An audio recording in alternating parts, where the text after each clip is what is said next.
Hello guys, welcome to my YouTube channel. कैसे हैं आप सब? आई होप आप सब मज़े में ही होंगे। दोस्तों, मेरे चैनल में आपका फिर से बहुत बहुत स्वागत है। आज मैं फिर हमेशा की तरह फिर से कुछ यूज़फुल टिप्स एंड ट्रिक्स लेकर आ गई हूं, जो कि आपके समय और पैसे की तो बचत करती हैं, साथ साथ आपके काम को भी आसान बनाने में हेल्पफुल होती हैं। चलिए देर ना करते हुए आज की वीडियो शुरू करते हैं अपनी पहली टिप से। दोस्तों, टूथब्रश का इस्तेमाल तो हम सब अपने घर में करते ही हैं। जब टूथब्रश के ब्रिसल्स इस तरीके से ख़राब हो जाते हैं तो हम क्या करते हैं, उसको रिजेक्ट करके फेंक देते हैं, जबकि टूथब्रश हमारे किचन और घर के बहुत से कामों में हमारे लिए यूज़फुल होता है। चलिए आज की वीडियो में देख लेते हैं कि हम टूथब्रश से किस किस तरीके से अपने घर और किचन के काम को आसानी से निपटा सकते हैं और अपना बहुत सारा पैसा भी बचा सकते हैं। चलिए अपनी पहली टिप में देख लेते हैं कि हम अपने इस सिंपल ब्रश का इस्तेमाल किस तरीके से कर सकते हैं। इसकी मदद से आप अपने फ़ोटो फ्रेम को क्लीन कर सकते हैं, अपने दरवाजे या अपने फर्नीचर जो भी डिज़ाइनर होते हैं उनको क्लीन कर सकते हैं। इसकी मदद से आप अपना टीवी, फ्रिज या अपना माइक्रोवेव क्लीन कर सकते हैं। इसकी मदद से स्विच बोर्ड आप अपना साफ़ कर सकते हैं और इसकी मदद से आप अपने कॉम्ब जो है वो भी ईज़िली क्लीन कर सकते हैं। चलिए फ्रेंड्स, अगली टिप में देख लेते हैं कि हम इस टूथब्रश का इस्तेमाल कैसे करेंगे। इसके लिए मैंने ये ले लिया है ग्रेटर। दोस्तों, कई बार जब हमें ग्रेटर से कुछ अपना कोई आलू बॉयल्ड आलू या चीज़ या अदरक जब भी ग्रेट करते हैं तो उसके जो पार्टिकल्स हैं हमारे ग्रेटर के ऊपर चिपक जाते हैं। तो उसको अगर हम नॉर्मली अपने स्क्रबर से साफ़ करते हैं तो हमारा स्क्रबर सारा गंदा हो जाता है।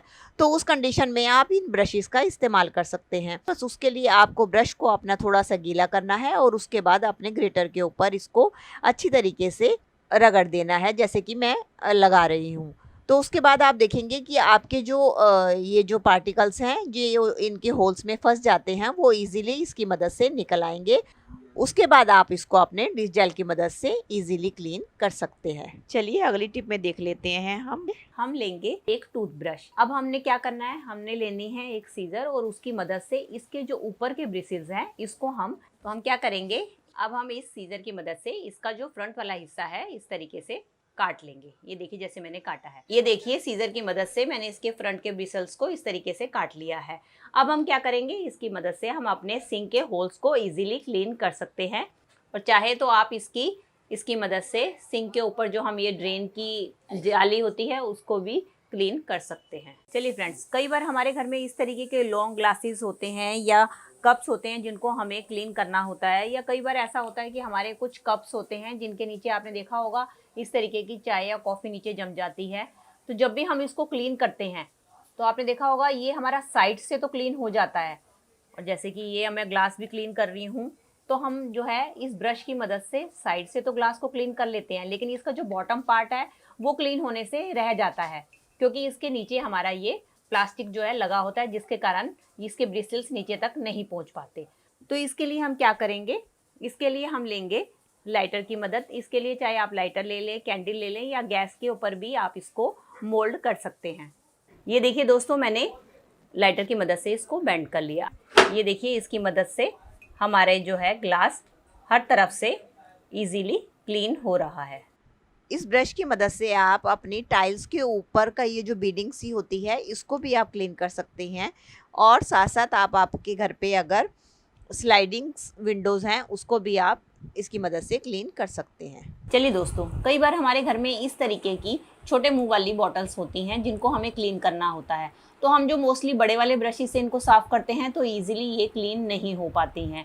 अगर हम इसको सपोज़ इस ब्रश से हम इनको साइड से तो साफ़ कर लेते हैं, लेकिन इनका जो बॉटम पार्ट है वो इजीली साफ़ नहीं हो पाता, क्योंकि इनके जो बॉटल्स होती हैं इनके आपने देखा होगा नीचे से ये राउंड से कुछ एजेस होते हैं जिनको ये ब्रश इजीली क्लीन नहीं कर पाता। उसके लिए मैं टिप शेयर करने वाली हूँ कि आप इनको कैसे इजीली क्लीन कर सकते हैं। इसके लिए मैंने एक ये ब्रश ले लिया है। अब मैं क्या करूँगी, एक नाइफ़ को गर्म करूँगी और इसके बाद इसका जो ऊपर का पोर्शन है उसको मैं कट कर दूँगी। अब हम किसी ग्लू की मदद से करके अब हम इसको इसके ऊपर इस तरीके से चिपका देंगे। ये देखिए मैंने इसको इस तरीके से चिपका लिया है। अब मैं दिखाती हूँ कि अगर आपको अब इस बॉटल को जैसे क्लीन करना है तो आप इसकी मदद से कैसे इजीली क्लीन कर सकते हैं। ये देखिए मैंने ब्रश इसके अंदर डाला। अब इसका जो ये नीचे वाला पोर्शन है इससे हमारे ये देखिए आप देख पा रहे होंगे ये एजेस हमारे कितने ईजीली क्लीन हो रहे हैं। अगर आप किसी रेडीमेड ब्रश का भी इस्तेमाल करेंगे तब भी वो आपके इस तरीके की बॉटल्स के एजेस को क्लीन नहीं कर पाएगा जो ये ब्रश इजीली कर रहा है। ये थी मेरी छोटी बॉटल जो मैंने इस ब्रश की मदद से आपको क्लीन करके दिखाई। अब कई बार हमें इस तरीके की जो छोटे मुंह वाली होती है लंबी बोतल या जो बड़ी बोतल होती है उसको क्लीन करना पड़ता है। अगर हम इसको इस ब्रश की मदद से करते हैं तो हमारे जो है ये हमारा ब्रश जो है इसके नीचे तक नहीं पहुंच पाता, जिसके कारण हम इसके नीचे के सरफेस को क्लीन नहीं कर पाते। तो उस कंडीशन में हम क्या करें, तो उसके लिए भी मेरी ये वाली टिप आपके लिए काफ़ी यूज़फुल होने वाली है। तो उसके लिए आप क्या करें, उसके लिए आप लें इस तरीके का, ये जो मैंने पहले ब्रश बनाया था मैं वही आपको दिखा रही हूँ, वो ब्रश लें और एक ये दूसरा ब्रश लें। उसको अब हम क्या करेंगे, अब हम इन दोनों ब्रशेस को एक सेलो टेप की मदद से आपस में चिपका देंगे। ये देखिए मैंने इसको दो ब्रशेस को आपस में सेलो टेप की मदद से इस तरीके से चिपका दिया है। अब हम क्या करेंगे, अब हम इस बोतल को इसकी मदद से इजीली क्लीन कर सकते हैं। ये देखिए मैंने डाला ब्रश इसके अंदर और अब हम इसकी मदद से ऐसी अपनी लंबी वाली बोतल को भी इजीली क्लीन कर सकते हैं। अगर आपकी भी कोई इस तरीके से लंबी हाइट वाली बोतल है तो उसको आप इस तरीके से मेरे जो मैंने आपको ट्रिक बताई है इसकी मदद से आप अपनी बोतल को क्लीन कर सकते हैं। चलिए अगली टिप में मैंने फिर से ले लिए हैं इस टाइप के दो ब्रशेस। आप देख सकते हैं कि ये पुराने ब्रशेस का मैं इस्तेमाल कर रही हूँ जिसके ब्रिसल्स ख़राब हो चुके हैं। आप देख ही रहे हैं ब्रिसल्स जो हैं ख़राब हो चुके हैं। अब हम क्या करेंगे, हम इन दोनों ब्रशेस को जो है आपस में इस तरीके से जोड़ देंगे। इसके लिए मैंने ले लिया है एक रबड़ बैंड जिससे कि मैं इसको आपस में जोड़ दूँगी। ये देखिए मैंने इस तरीके से रबड़ बैंड से दोनों ब्रशेस को आपस में जोड़ दिया है। अगर आपके ब्रशेस थोड़े से हिल रहे हैं तो आप इसके पीछे की साइड पे भी ग्रिप बनाने के लिए एक रबड़ बैंड चढ़ा सकती हैं। ये देखिए ये मैंने एक जो है अपना ब्रश तैयार कर लिया है। अब इसकी मदद से हम अपनी विंडोज़ जो हैं उनकी जो ग्रिल होते हैं जिनको साफ़ करने में हमें काफ़ी दिक्कत आती है, उसके लिए हम किसी दूसरे ब्रश का इस्तेमाल करते हैं, वहाँ पर हम अपने इस ब्रश का इस्तेमाल कर सकते हैं। दोस्तों कई बार ऐसा होता है कि हमारे जो है इस तरीके के जो स्क्रबर होते हैं कई बार यूज़ करने के बाद आपने देखा होगा इस तरीके से ख़राब हो जाते हैं, जिसको कि हम मोस्टली जो है यूज़ नहीं करते या इसको हम फेंक देते हैं। तो मैं इसको बहुत ही बढ़िया यूज़ बताने वाली हूँ कि आप ब्रश की मदद से इसको कैसे इस्तेमाल कर सकते हैं। तो आप क्या करें, एक ब्रश लें और इस ब्रश को इस तरीके से ब्रश के ऊपर अच्छी तरीके से इस स्क्रबर को इस तरीके से जैसे कि मैं कर रही हूँ, आप स्क्रबर को अपना ब्रश के ऊपर इस तरीके से लपेट दें और इसको एक धागे की मदद से आप अच्छी तरीके से टाई कर, जैसे कि मैं बांध रही हूँ ऐसे आप इसको बांध दें। अब ये आपका एक स्क्रबिंग ब्रश बनकर तैयार हो गया है। इसकी मदद से आप इजीली अपने सिंक को क्लीन कर सकते हैं या आप अपने टॉयलेट को भी क्लीन कर सकते हैं। इसकी मदद से ये आपका अच्छी तरीके से आपका सिंक और टॉयलेट बड़ी आसानी से इसकी मदद से आपका क्लीन हो जाएगा। चलिए अगले हैक में क्या करेंगे कि हम इस ब्रश का जो है ये वाला पोर्शन जो है किसी गरम चाकू की मदद से इसको हम काट लेंगे। ये देखिए अब इस कटे हुए पीस को हम क्या करेंगे, हम लेंगे एक रेज़र। आप अपने बच्चों की कोई भी रेज़र ले सकते हैं। अब इस रेज़र के ऊपर हम किसी ग्लू की मदद से इसको इसके ऊपर हम चिपका देंगे। ये देखिए इसको मैंने अब इस तरीके से अपने इरेज़र के ऊपर चिपका लिया है। अब हम इसका इस्तेमाल कैसे करेंगे ये भी मैं आपको बताने वाली हूँ। अब जैसे बच्चे कुछ भी जैसे लिखते हैं अपनी नोटबुक के ऊपर तो क्या करते हैं बच्चे, इरेज़र से इसको इरेज करते हैं, जिसके कारण हमारा काफ़ी सारा डस्ट जो है उनकी कॉपी के ऊपर इकट्ठा हो जाता है। तो उसको इरेज करने के लिए वो अपने हैंड्स का इस्तेमाल करते हैं, जिससे कि उनके हैंड भी उसी से जो है डस्ट से गंदे हो जाते हैं। तो हमारी ये टिप उनके लिए बहुत ही यूज़फुल होगी।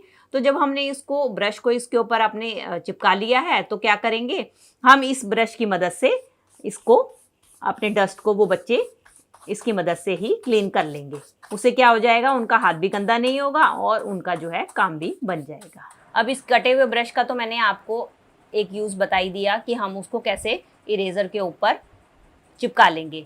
अब इसी तरीके से अब इस कटे हुए हिस्से को हम अपने ये जो कटा हुआ ब्रश है इसके ऊपर भी हम ग्लू गन की मदद से इस तरीके से चिपका देंगे। ये देखिए इसको मैंने इसके ऊपर अपने कटे हुए हैंडल के ऊपर इस ब्रश को इस तरीके से चिपका लिया है। अब इसकी मदद से हम अपने कीबोर्ड्स को इजीली साफ़ कर सकते हैं, क्योंकि अगर हम डस्टर की मदद से अपना कीबोर्ड साफ़ करते हैं तो उसके जो बीच के हिस्से हैं वो साफ़ नहीं हो पाते, लेकिन इसकी मदद से आपका जो कीबोर्ड है इजीली क्लीन हो जाएगा।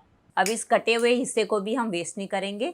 अब हम क्या करेंगे, एक लाइटर की मदद से हम इसको इस तरीके से बेंड कर लेंगे। अब हम लेंगे इस तरीके की एक डबल साइडेड टेप और इसको हम काट के अपने ब्रश के ऊपर इस तरीके से चिपका देंगे। अब ये देखिए मैंने डबल साइडेड टेप को इसके बैक साइड पे लगा दिया है। अब आपको इसको जहाँ भी हैंग करना है आप इसको इसकी मदद से हैंग कर सकते हैं। ये हमारा एक टाइप का हैंगिंग होल्डर बनकर तैयार हो गया है। इसके ऊपर चाहे तो आप अपने की रिंग्स हैंग करें, चाहे आप अपने मास्क हैंग करें, या आप कुछ भी इसके ऊपर अपनी ज्वेलरी वगैरह कुछ भी हैंग कर सकते हैं। चलिए फ्रेंड्स, हमने अपनी सारी टिप्स में इन ब्रशेस का इस्तेमाल किया है क्लीनिंग में, लेकिन लास्ट में हमें इन ब्रशेस को भी तो क्लीन करना पड़ता ही है। हम इनको ऐसे नहीं छोड़ सकते।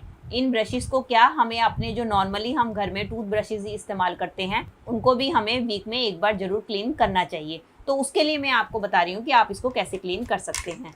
उसके लिए आप किसी भी ग्लास में गर्म पानी ले लीजिए। ये देखिए मैंने गर्म पानी ले लिया है। अब हम इसके अंदर ऐड कर देंगे अपना आधा चम्मच बेकिंग सोडा और इसके अंदर आपने इन ब्रशेस को डुबोकर 10-15 मिनट के लिए ऐसे ही छोड़ देंगे। अभी देखिए 10-15 मिनट हो चुके हैं। अब हम अपने ब्रशेस को निकाल लेंगे और किसी भी साफ पानी से धोकर हम इसको नेक्स्ट टाइम इस्तेमाल कर सकते हैं। ऐसा करने से हमारे ब्रशेस जो है एकदम क्लीन हो जाए। आई होप ये टिप्स आपके लिए काफ़ी यूज़फुल रहेंगी। अगर आपको मेरी वीडियो अच्छी लगी है तो दोस्तों इसे लाइक कीजिएगा और मेरे चैनल को भी सब्सक्राइब कर दीजिएगा अगर आप मुझसे जुड़े रहना चाहते हैं। चलिए मिलती हूँ नई वीडियो के साथ। Till then take care and bye bye.